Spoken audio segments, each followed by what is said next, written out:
بسم اللہ الرحمن الرحیم۔ السلام علیکم۔ جمعہ مبارک کا خاص وظیفہ۔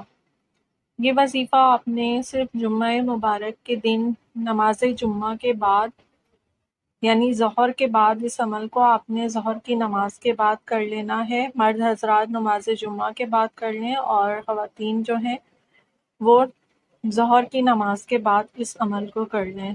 آپ کا کسی بھی قسم کی کوئی بھی حاجت ہے، روپے پیسے کا کوئی مسئلہ، کاروباری مسئلہ، گھریلو کوئی پریشانی، رزق کی کوئی پریشانی، گھریلو ناچاکیاں، نا اتفاقیاں یا کوئی بھی مسئلے مسائل، اسٹوڈنٹ ہیں تو ان کی اگر تعلیم کا پیپرز ایگزام وغیرہ کا جو بھی کسی بھی قسم کی جس کی بھی جو بھی حاجت ہے، اس کے لیے آپ جمعہ مبارک میں اس خاص عمل کو کیجیے۔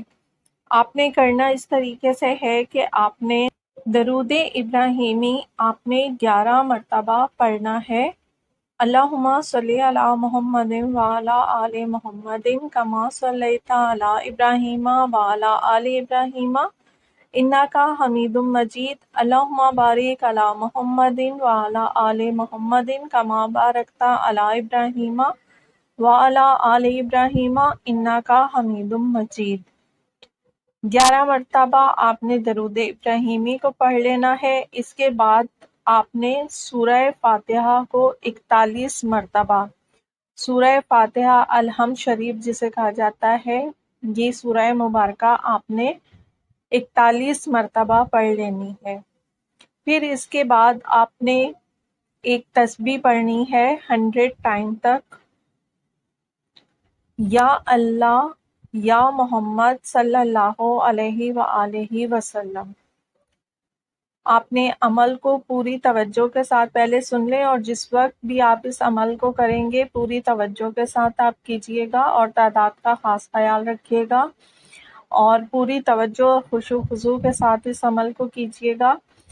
تسبیح پڑھنے کے بعد آپ نے دوبارہ سے 11 مرتبہ درود ابراہیمی کو پڑھ لینا ہے۔ پھر آپ نے اپنے لیے دعا کرنی ہے، لیکن اپنے لیے دعا کرنے سے پہلے آپ اپنے پہلے رب کی تعریف جو ہے وہ کریں، اللہ پاک کی بزرگی کو بیان کریں۔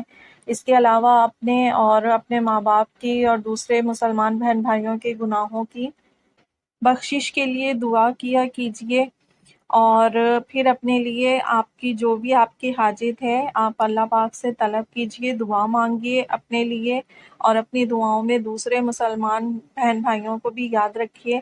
اللہ پاک ہم سب کی مشکلات، بیماریوں، پریشانیوں، تکلیفوں کو، رزق کی تنگ دستی کو دور فرمائے، اور جو بے روزگار ہیں اللہ پاک انہیں روزگار عطا فرمائے، اور ہم سب کو نیکیاں کرنے کی، نیکیاں بانٹنے کی توفیق عطا فرمائے۔